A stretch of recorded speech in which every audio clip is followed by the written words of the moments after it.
Found yourself struggling to choose your next best steps? Maybe some of your decisions have resulted in suffering for you or suffering for those around you. And perhaps that's blocking you from making your decisions right now. But ever considered that your beliefs, attitudes, and behaviors that are contributing to your decisions have actually been automatic?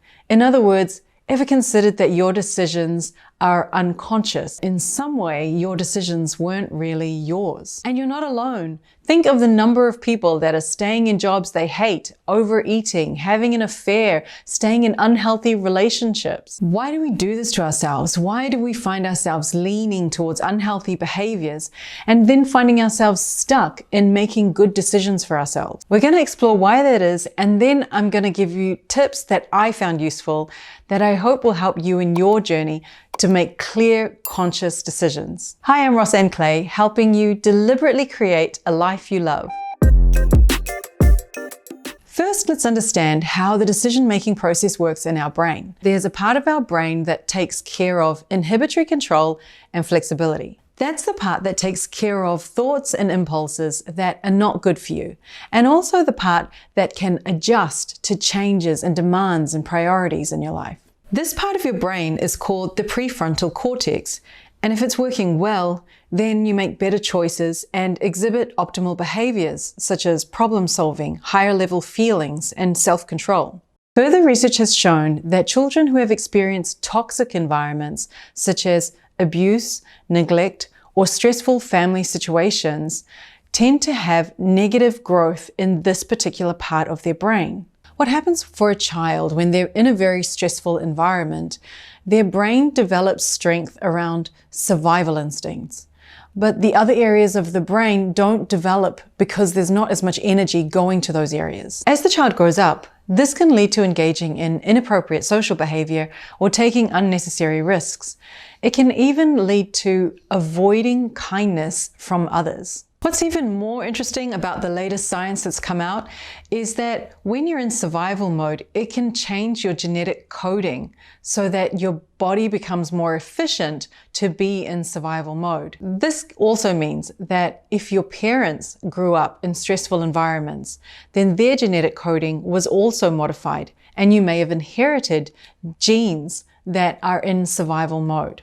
But all is not lost, because if you were able to code your genes to be in survival mode, you can also code your genes to be in thriving mode. Because of the neuroplasticity of the brain, if you develop healthy thought patterns, or even a happy, healthy, safe environment for yourself, then you can change your brain development. You can actually enhance those areas that are not functioning as well as you would like. Incidentally, as you create happier, healthier environments for yourself and happier, healthier mindsets, you're going to get into thriving mode and enhance a lot of areas of your brain. And one of those areas is the part of the brain that relates to connectivity. So your ability to connect to nature, to other people, and even to your spiritual self, which is really great because one of the tools I'm going to give you is to do with your intuition. And intuition is going to help you with better decision making. I'd like to share with you 3 ways that I've used that have helped me to gain clarity when I have difficult decisions to make, or even when I have super easy decisions to make. The number 1 tip I have for you is to get into a happy space.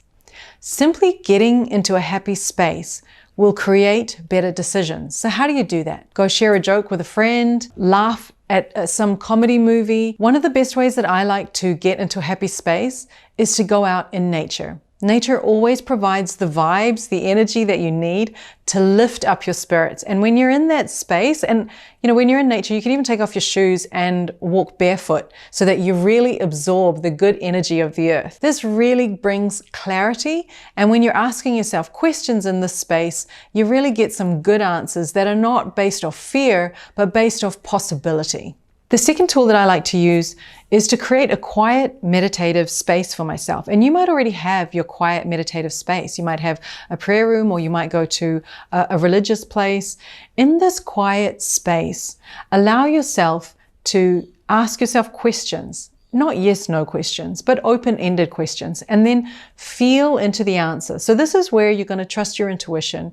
You're going to trust what your body is telling you. If your body starts to feel uncomfortable when you ask, should I go in this particular direction? Then that's a good sign that your intuition is saying that's probably not for you. And if your body starts to feel lighter and more at ease, that's a good sign that your intuition is saying, yeah, that's a good one. Go with that one. One of the tools that I like to use in this space when I don't actually have like a sacred space for myself is simply grabbing a crystal. You may not have a crystal, but you might want to grab something that's special or sacred to you that helps you to lift your vibrational frequency, because that's what this is about. It's about creating a safe, happy space for you in your mind, and you can use whatever props and whatever spaces that are appropriate to you. My third point is to find ways to declutter your mind. And by declutter, I mean get rid of the noise, get rid of the negative thoughts, the things that are detracting from living a happier, healthier life. So it could be that you use something like tapping to tap away negative thought patterns, or you do a fast from media so that you take away any of the biases and opinions that are not serving you. Decluttering your mind helps to create a healthier state of mental well-being so that you make better decisions on the fly. So here's the 3 main points I'd love for you to take away. 1 is create healthier, happier spaces for yourself when you want to make big decisions. It'll definitely bring about better outcomes. 2, when there are big decisions that really need a lot of clarity, create a ritual for yourself. Create a nice, safe space so that you can get quality answers.